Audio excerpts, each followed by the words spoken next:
So, Coach, how much time did you give yourself to actually celebrate the hoisting of a trophy in Costa Rica before you got back to work?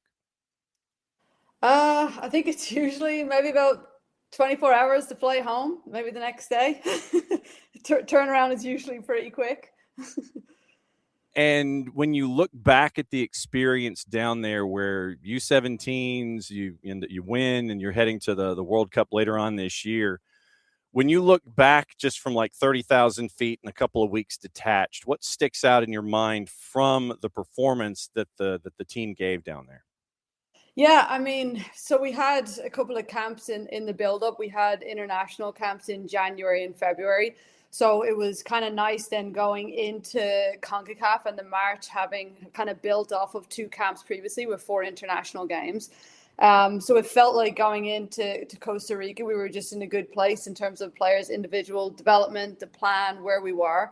So just not even about results, just more about how we played and our tactical intention and just the individual players' kind of growth. And seeing that over the last 3 months was probably, obviously you go in to qualify for a World Cup and that's always going to be there. But I think we always talk about the process and the development piece and us as individuals, but then obviously how we play as a team as well.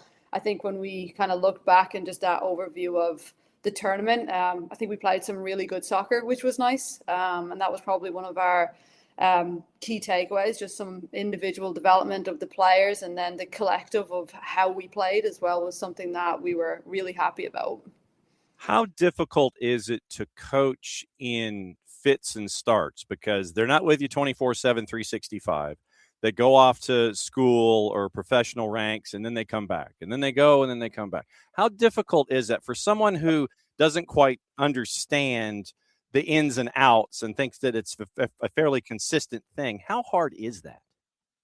It's different, that's for sure. And I think we always talk about it too. When you play internationally, you live and play together, so everything is kind of condensed and everything is kind of on top of each other. But it's also what makes it great. So it's definitely different than what your home environment is and what that looks like. And you've a limited amount of time, like with the players in front of you, as everyone has. So for us, it's always about, again, how do we maximize that opportunity? How do we use every moment, if it's out on the grass, if it's in, the meeting space, or just time off as a team, how we spend that together. We're very intentional about everything that we do, but you can get a lot done when you live and you play together in international camps. How long did it take you to formulate your game plan as a national coach to kind of get the mix right? Or is it still pretty much something that is cycle by cycle? Okay, I've got to adjust something here. This group might need more film. This group might need more outdoors. How long did it take you to kind of get your baseline as to how you approach things? Yeah, I mean, we have a development plan and we have a pathway. So when it goes into like how we prepare, it's usually any time, like throughout, I've had this group in the 16s and the 17 cycle. So it's always been a bigger plan, and what that looks like and where we are. And then it's kind of meeting the players where they're at, and each and every age group kind of can look and feel a little bit different, and you kind of see where they're at and where you maybe need to spend more time with some of the messages and things that we do. But our pathway is kind of clear from our 15s all the way up to our 23s to our women.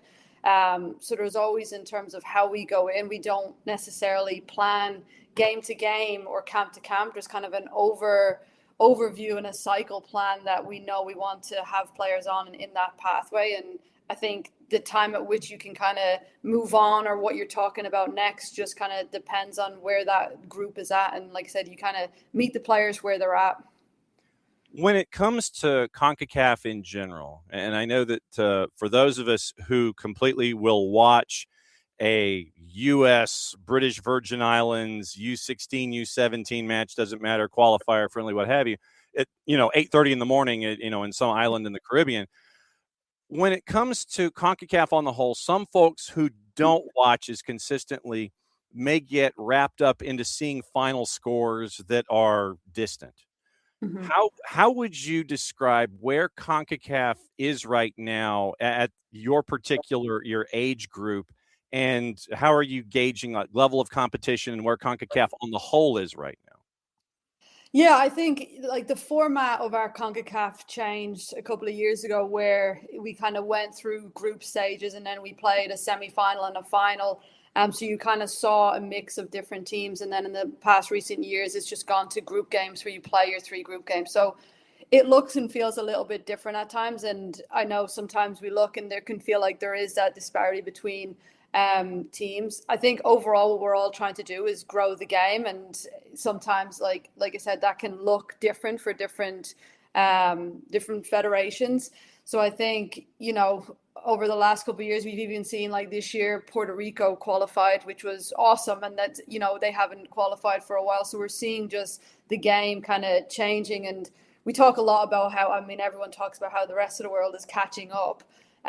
So with CONCACAF, we're still obviously trying to grow in that exposure to those teams coming and playing in a CONCACAF. And again, they see maybe where we're at, and it doesn't necessarily mean that they, have to be there, but at least that's there. And we also do try and help support those other federations too. Like I know when we're in CONCACAF, like we've 4 teams staying in the same hotel. So even just the interactions, like we had some good interactions with some of the coaches of the countries that we're playing against, and it's just starting to even understand like what resources they have. And obviously we look a little bit different, but how can we also support them and maybe spend time with them in terms of what it looks like. So I think obviously there's still a long way to go, I think, within the women's game in some of these countries in general. But hopefully, like I said, when we go into these tournaments, it is about a lot more than just those results. And like I said, I think over the past, hopefully, couple of years in the future, that we can continue to help grow some of the other countries as well in terms of, playing and having more competition or having exposure and having support. I think is probably one of the biggest things that we see is the difference.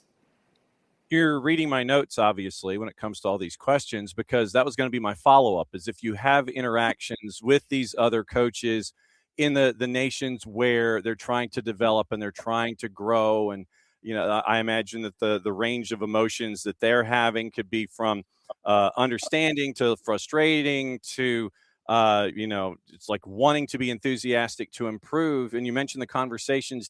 What advice in general would you give? And I guess this is a universal thought for those programs, doesn't matter what level, could be CONCACAF, could be representing a country, could be college, could be high school. What advice would you specifically give to those programs that are having hard times but want to grow the game and grow themselves? Yeah, I think it goes back to how we support and grow individual players. I think a lot of maybe sometimes we think about the team, whereas I think we have to kind of not think about the team and think about individuals and go into how do we support individual players in their home environment. Because I'll say the same thing, like in an international team, we spend the least amount of time with players. They spend the most amount of time sometimes in their home environment. So I think it goes back to individual development and how we support players, especially as a national team, maybe when they're not in camp, or what that looks like, or, everyone's pathway and home environment can look different. So how do we continue to help grow individual players based off of what their environment, I think, sometimes look like? I think then when we grow the individuals, then the collective changes as well. So any conversations we have, it's not tactical. It's not, a conversation of like how we play or a style of play. It's more so about how do you support players when they're not probably in camp, and how we continue to grow individuals, because that's what's going to help then the collective.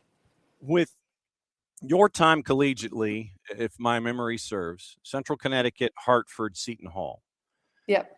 And then you take the jump into the national team. What was it about taking that jump that was appealing at the time? You're like, yeah, I think I'm ready. I think this would be a good step for me. What was the catalyst to sit there and go, yeah, okay, I want to try something at the national team level? Yeah, it's an honor to coach a national team. And I think, and just player development and being able to contribute and be part of that is always just something that I absolutely love the game. I love coaching. So being a part of that and the difference of just the international game and what that kind of focus is and what that looks like was a big thing for me. And I think, yeah, it's, you get an opportunity to coach the best players in the country. And that, to me, is a massive, massive honor to be in that position and being able to contribute in that position. How different are you? Are you still pretty much the same coach that you were before national team duty? Have you changed and evolved? How different are you now than you might have been when you were in the NCAA? I mean, I hope I've changed because, over time you want to get better and you want to learn about, yourself, and you learn about as much as players develop, I think coaches develop as well. So I hope I'm a different coach. I hope I'm a better coach. I hope every year that I spend coaching that I continue to, the same thing for me. Like, I want to learn and grow, and you get that true experiences. So I hope I'm not the same coach as I was 5 years ago, and I continue to learn and grow. I would say even being within the position I'm in the past 3 years, just working alongside other coaches in the federation, learning from them, the support in the different departments that we have. Like, you grow as a person and you grow as a coach, and it's something that I think is important that you have to continue to do, because as the game evolves, you have to evolve. And I'm currently on the pro license as well. So I think a big investment is that, if I can invest in myself and continue to learn and grow, I think it only helps anyone that we get to kind of work with. So I hope I'm a different coach. I hope I'm a better coach. What was the most recent lesson you've learned along the way that has stuck with you about your evolution in coaching? Oh, God, that's a great question. What has stuck with me? God. I don't know. I didn't mean to turn this into Final Jeopardy, but it's Yeah. was it something, whether it's day-to-day approach, how you retain information, how you differentiate, how you manage players? What was it something in that vein, or was it something entirely different? Or what have I done in asking you this question? What have you done? You've completely stumped me. To be honest, I think probably one of the biggest things too is, I think sometimes when you go into coaching, you do think about teams and you do think about that bigger picture. And I think probably one of the biggest things that for me hits home and I've learned is like actually coaching individuals within the team. And I think that's probably something that you can't get caught up doing. You can't get caught up like thinking too much about the teams or results. It really is about individuals, and it's about, for us, it's about our pathway, it's about our development. And for us, we want to develop players that play on the women's national team one day. So I think probably you have to change your mindset in terms of thinking that you have to grow a team or a winning team. Like, part of that is actually how you coach individuals and how every player needs something different from you. And that can, like I said, that can be like the soccer piece, or how they learn, or how they understand things, or they need more clarity on certain areas. Or like I said, sometimes players can learn when the ball's rolling and it's in training, or some of them are better learners when we're in a classroom session. Some of them like being on a tactics board, and then some of them have maybe their biggest takeaways when you're in an IDP and you're in a one-on-one situation. So I think probably just how we connect with players and how we just grow individual players is probably one of the biggest things, and the impact that has, more so than as a coach. It's weirdly less about the team and that piece of it. It's really more about your connection and how you coach individuals. Because I was going to ask, when you have camps and preparation and tournaments and such, then when that's over, then what are you doing? Because you're waiting for that next camp and you're prepping for that next camp. What is the quote unquote downtime like? And yeah, I did just use air quotes. Yeah. But when you're not in tournament mode and when you're not in camp mode, what do national team coaches do in that gap space? Yeah, I mean, that's the time that again, I think camp goes into, there's a preparation phase of camp, there's the in camp, and then there's like how you kind of close out camp as well. So that obviously takes time. And then when you're, usually sometimes then you go back into a preparation phase, a camp phase, and then a closeout phase of camp. But I think the time in between is the same thing, like connecting with players, connecting with clubs, like making sure that we are aligned. And it's not just about when we're in those we're in camp 8 days 2 weeks in the last camp. So it can't just be about those 8 days. We have to maximize those 8 days, and we have to be super prepared and ready. But there's also then, how do we continue? Like I said, every player that comes out of camp has an IDP, so they have their own individual development plan. Well, our job too is to make sure that we support that when we're not in camp. So if that's going to games, if it's getting on Zoom calls, if it's just any sort of preparation or connectivity between like camp and out of camp as we start to go into the next one, I think that's probably where a lot of the time is spent. It's kind of reviewing, preparing, executing, then again reviewing it, preparing the next one, but then also making sure that we still connect with coaches, we still connect with players, we have check-ins, and that's usually kind of what the time in between camp looks and feels like.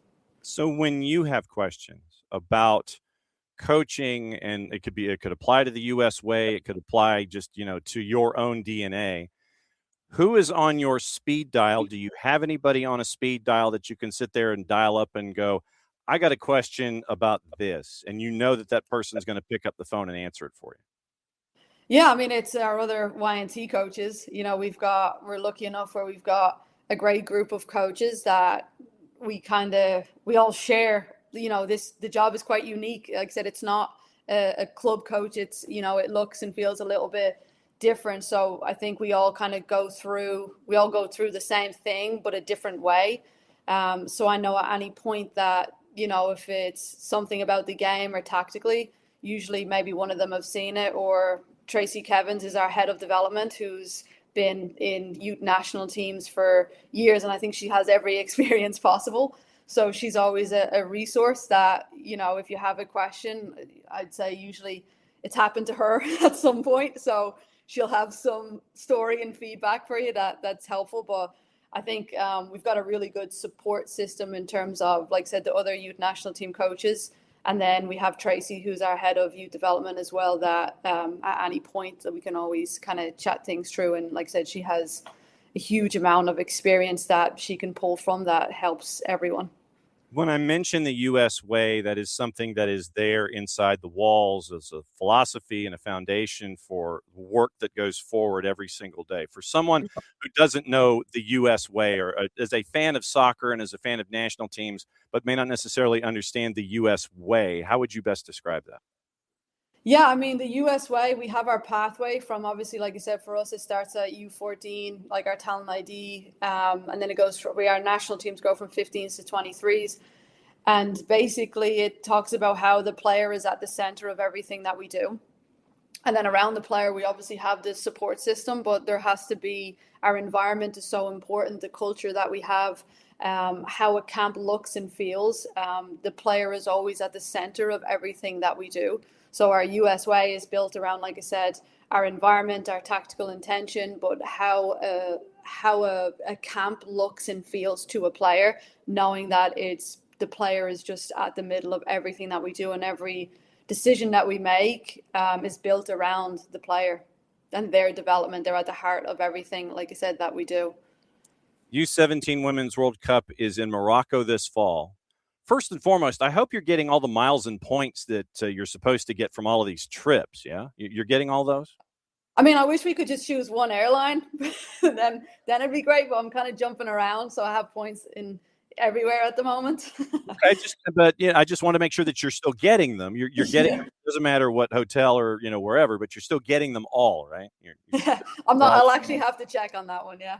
Okay, so then with U17 World Cup in Morocco this fall, what is the timeline like? How many more camps are we talking about here before you head over to Morocco to bring home a rather large trophy in the fall? The largest of the large trophies. I imagine it is the size of the world in and of itself. It is the world-sized World Cup trophy. How many more camps are we talking about when it comes to prep and getting ready for the Women's World Cup this fall? So we have 2 more camps before our pre-camp for the World Cup. So in June, end of June, we'll be going to Japan. We play Japan twice in 2 friendlies. And then we'll have 1 more camp in August that will be in our National Training Center. And we're hoping to host some teams for international games in August. And then that will bring us up to the World Cup, where the World Cup, I believe, is October 17th. The World Cup starts, and we'll have our pre-camp usually right before that. So our pre-camp will lead us into the World Cup from there. So 2 more full camps, like I said, June and August for this group before we get into full World Cup mode. Not like you're not in it 24/7, 365 anyway, trying to prepare on the day-to-day. I can't thank you enough for peeling back the curtain, because those of us here at the network, we were like, hey, they've qualified for a World Cup. They've won group. Let's kind of dive in and find out what's going on with the U17s. I can't thank you enough for peeling back the curtain a little bit and letting everybody know what's going on. Obviously, now that we know how to get in touch with you as things continue to grow and evolve. We're going to be knocking on your door again. You, in turn, know how to come in. You know where the garage door opener is, and the key is under the mat. So you can come and visit anytime. Don't be a stranger. Thanks for doing this and explaining everything that's going on there with the U17s. I appreciate your time. Thank you. Thanks for having me.